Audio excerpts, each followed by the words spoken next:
No, आज हम पढ़ रहे हैं कक्षा 9 में सामाजिक विज्ञान समकालीन भारत एक का हम पढ़ रहे हैं चैप्टर 5 जलवायु। देखिए, जलवायु में हमने पढ़ा था भारतीय मानसून के बारे में हम पढ़ रहे हैं और आज हम टॉपिक पढ़ने वाले हैं मानसून का आगमन और वापसी। अब देखिए, सबसे पहले मैं आपको एक चीज़ और समझाना चाहती हूँ कि हमारी पृथ्वी को टोटल ऑल ओवर हम कह सकते हैं जलवायु में 5 भागों में बांटा गया। जैसे मान लेते हैं कि ये हमारी पृथ्वी है, इसके बीचों बीच हमें पता है भूमध्य रेखा है जिसको हम कहते हैं। देखिए, हमने ये कर्क रेखा है, ये मकर रेखा है, सभी को पता होगा। ये हमारे पास ये 0 डिग्री है, ये 23.5 डिग्री है, यहाँ पर भी ये 23.5 डिग्री है। फिर यहाँ एक लाइन और है, यहाँ हम सबको पता है कि ये उत्तरी ध्रुव है और ये दक्षिणी, नॉर्थ और साउथ पोल है। और ये भी है 66.5 डिग्री, यहाँ भी है 66.5 डिग्री। ये है हमारे पास 90 डिग्री और ये है हमारे पास 90 डिग्री।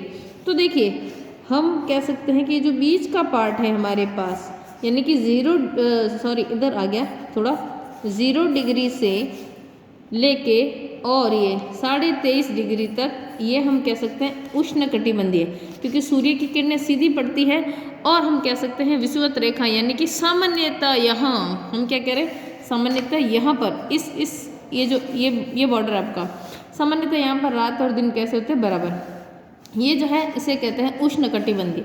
ये जो 23.5 डिग्री से 66.5, तो देखिए यहाँ से भी 23.5 से 66.5, ये हमारे पास आ जाएगा शीतोष्ण कटिबंधीय क्षेत्र। ये और ये क्या आ जाएगा, शीतोष्ण, यानी कि ये हमारे पास है उष्ण कटिबंधीय, ये हम कह सकते हैं शीतोष्ण है। देखो, शीत नहीं है, शीतोष्ण है। यहाँ भी सेम है, शीतोष्ण है। और ये हम कह सकते हैं शीत, यानी कि पूरी सर्दी।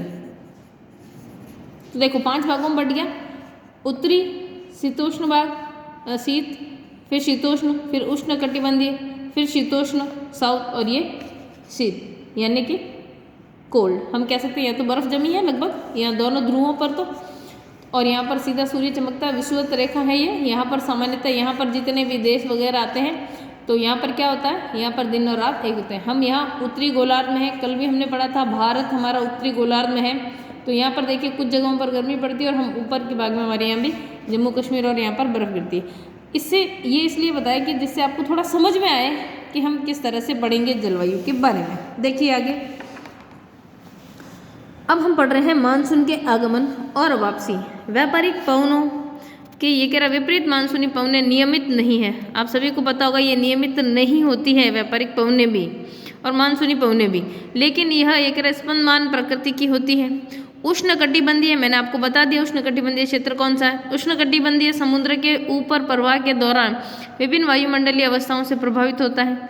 मानसून का समय देखिए हमारे देश में जून में शुरू होता है, लगभग 15 जून माना जाता है, कहीं आपको 10 जून लिखा मिल जाएगा। जून के आरंभ से लेकर कहाँ होता है, मध्य सितंबर तक। लगभग हमने कहा 15 जून से अगर हम मान लें और सितंबर मध्य तक मान लें, या कोई 1 जून की तारीख, हम राजस्थान की बात करें तो वहाँ लगभग जो है जून के एंड तक या जून के लास्ट सप्ताह तक पहुँच जाता है। तो देखिए लगभग ये कह रहा है 100 से 120 दिन, आप हिसाब लगाओगे तो आपको पता चल जाएगा। हम करीबन जून से शुरू हो रहे हैं और सितंबर तक जा रहे हैं। 3 महीने तो यही हो गए, जून जुलाई अगस्त और सितंबर। आगे देखिए क्या कह रहा है, ये कह रहा है इसके आगमन के समय सामान्य वर्षा में अचानक क्या हो जाती है, वृद्धि हो जाती है। अचानक आप देखिए शुरू में कम बारिश आएगी और अचानक अगस्त के बाद सितंबर में क्या होगा, एकदम तेज बारिश होने की संभावना या तेज बारिश होती है और लगातार कई दिनों तक यह जारी रहती है। आपने देखा होगा 7-7 दिन, 8-8 दिन, 10 दिन लगातार बारिश होती है।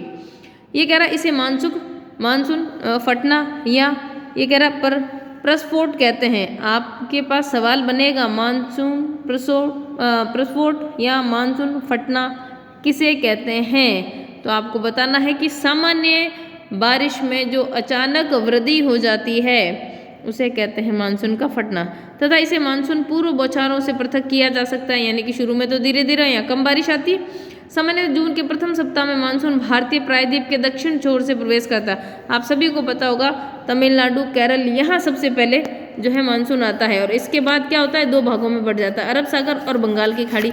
देखो हम अभी देखेंगे ये आप सभी के पास भारत का मैप आपकी बुक में भी दिखाई दे रहा होगा अच्छे से। देखिए दक्षिण से यानी कि यहाँ से आता है मानसून, और यहाँ से आने के बाद ये दो भागों में बट गया। इस साइड बंगाल की खाड़ी है और इस साइड क्या है, अरब सागर है। एक मानसून यहाँ से यूँ प्रवेश करेगा और दूसरा यहाँ से। देखो ये यहाँ से प्रवेश करेगा तो थोड़ा डिले हो जाएगा। ये देखो ये यहाँ से प्रवेश कर रहा है हमारे पास, यहाँ से स्पीड से और जा रहा है। देखो 5 जून तारीखें लगी हुई, 1 जून, ठीक है ना। यहाँ टर्न हो जाता है, यहाँ देखिए यहाँ पर इस तरह से यहाँ से ये आ रहा है। ये मानसून यहाँ आगे जाकर टकरा करके वापस आएगा, जो कि हमारे राजस्थान में बारिश करता है। अभी हम और पढ़ेंगे, आपको पता चला मानसून दक्षिण से आ रहा है, फिर दो भागों में बट गया, एक बंगाल की खाड़ी और दूसरा अरब सागर में। अब हम देखेंगे कि ये बारिश कैसे करते हैं हमारे भारत में। देखिए हमने पढ़ा कि ये शाखा दो भागों में बट जाती है, एक अरब सागर शाखा और दूसरा बंगाल की खाड़ी।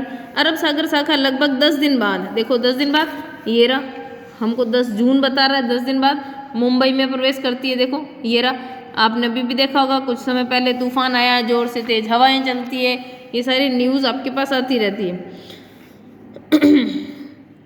10 जून के ये कह रहा 10 जून के आसपास कहाँ पहुँचती है, मुंबई, और ये एक तीव्र प्रगति है। ये कह रहा बंगाल की खाड़ी शाखा भी तीव्रता से आगे बढ़ती है तथा जून के प्रथम सप्ताह में असम में पहुँच जाती है। हमने अभी देखा, ये देखो यहाँ पर पहुँच जाती है। आगे देखिए ये कह रहा ऊंचे पर्वतों के कारण मानसून उन्हें पश्चिम में गंगा के मैदान की ओर मुड़ जाती है और मध्य जून तक अरब सागर शाखा सौराष्ट्र, कच्छ और देश के मध्य भागों में पहुंचती है। अरब सागर शाखा बंगाल की खाड़ी शाखा दोनों गंगा के मैदान में उत्तर पूर्व भाग में आपस में क्या करती है, मिल जाती है। देखिए ये यहाँ से कच्छ के रण में यहाँ से आके और ये यहाँ से आके दोनों ही यहाँ पर है, आप सभी को पता होगा उत्तर प्रदेश, और यहाँ पर गंगा नदी बहती है। तो ये क्या करती है, दोनों ही शाखाएं गंगा के मैदान में आकर क्या होती है, मिल जाती है, और फिर वहाँ पर क्या करती है, बारिश। ये कह रहा दिल्ली में सामान्यतः मानसूनी वर्षा बंगाल की खाड़ी की शाखा से जून के अंतिम सप्ताह में लगभग होती है। आपसे पूछा जा सकता है दिल्ली में वर्षा जो है कौन से मानसून से होती है, तो बंगाल की खाड़ी की शाखा जो है उससे होती है। जुलाई के प्रथम सप्ताह तक मानसून पश्चिमी उत्तर प्रदेश, पंजाब, हरियाणा और पूर्वी राजस्थान में पहुंच जाती है। देखो जुलाई के प्रथम सप्ताह में मानसून की पश्चिमी और उत्तर प्रदेश में पहुंच जाती है। आगे देखिए मध्य जुलाई तक मानसून हिमाचल प्रदेश के देश के सभी शेष हिस्सों में पहुंच जाता है। अगर आपसे पूछा जाए भारत में मानसून लगभग कौन से महीने में सभी हिस्सों में पहुंच जाता है, तो जुलाई में, मध्य जुलाई में। मानसून की वापसी अपेक्षाकृत क्रमिक प्रक्रिया से होती है, जैसे आया है वैसे ही जाएगा। जो भारत के उत्तर पश्चिमी राज्यों में आपको सभी को पता होगा, उत्तर पश्चिमी यानी उत्तर जम्मू कश्मीर वगैरह है, और पश्चिम हम राजस्थान है ही। पश्चिमी राज्यों से सितंबर से प्रारंभ हो जाती है और मध्य अक्टूबर तक मानसून के प्रायद्वीप में उत्तरी भाग में पूरी तरह क्या होती है, पीछे हट जाती हैं, चली जाती। इस समय शीतलहर भी आनी शुरू हो जाती है। प्रायद्वीप के दक्षिण आधे भाग में वापसी की गति तीव्र होती है। दिसंबर के प्रारंभ तक देश के शेष भाग में मानसून की क्या हो जाती है, वापसी। आप सभी को पता होगा, लेकिन मावट होती है नवंबर दिसंबर के आसपास, लेकिन इस बार थोड़ी ज़्यादा ही है। आपको पता हो तो जनवरी है, फिर भी बारिश हो रही थी, और पिछले महीने भी हुई थी। दिसंबर हम मानते हैं लास्ट। द्वीपों पर मानसून की सबसे पहली वर्षा होती है। अगर आपसे पूछा जाए मानसून की जो है सबसे पहली वर्षा कहाँ होती है, तो जो द्वीप है दक्षिण से आ रहा है, तो जो भी पहले द्वीप होंगे हमारे पास है ना, अंडमान निकोबार, ये सब, तो यहाँ पर सबसे पहले बारिश होती है। यह क्रमशः दक्षिण के उत्तर की ओर अप्रैल के अंतिम सप्ताह से लेकर कब हो जाती है, मई के प्रथम सप्ताह तक, फिर तो आगे बढ़ जाता है मानसून। मानसून की वापसी भी क्रमशः दिसंबर के प्रथम सप्ताह से जनवरी के प्रथम सप्ताह तक उत्तर से दक्षिण की ओर होती है। जहाँ से आया था वहीं से वापस चला जाता है। इस समय देश का शेष भाग क्या होता है, शीत लहर, या हम कह सकते हैं शीत ऋतु से प्रभावित होता है, सभी सर्दी है। अब देखिए ऋतु हैं, थोड़ा सा पढ़ लेते हैं हम इसके बारे में। मानसूनी जलवायु की विशेषता है कि विशिष्ट मौसमी प्रतिरूप से होता है, यानी कि कैसा मौसम है, हम कह सकते हैं। एक ऋतु से दूसरी ऋतु में मौसम की अवस्थाओं में बहुत अधिक परिवर्तन होता है, विशेषकर देश के आंतरिक भागों में। यह परिवर्तन अधिक मात्रा के परिलक्षित होते हैं। तटीय क्षेत्रों में तापमान में बहुत अधिक भिन्नता नहीं होती। आप सभी को पता होगा समुद्र के आसपास जितने भी इलाके हैं वहाँ ना ज़्यादा सर्दी होती है ना ज़्यादा गर्मी होती है। यद्यपि वहाँ वर्षा के प्रारूपों में भिन्नताएं होती है। बिल्कुल वर्षा के प्रारूप में कभी तूफान आ जाएगा, कभी थोड़ी बारिश होगी, कभी तेज बारिश हो जाएगी, इस तरह से आप अपने क्षेत्र के कितने प्रकार की ऋतुओं का अनुभव करते हैं? हम करते हैं ना भाई, सर्दी, गर्मी, बसंत ऋतु, गाना भी गाते हैं हम लोग, बसंत ऋतु सुहावनी, है ना। ठीक है ना। भारत की मुख्य 4 ऋतुओं को पहचाना जा सकता है, शीत ऋतु, ग्रीष्म ऋतु और कुछ क्षेत्रीय विविधताओं से हम कह रहे हैं साथ मानसून के साथ आगमन और वापसी के काल की कल हम पढ़ेंगे ऋतुओं के बारे में। धन्यवाद।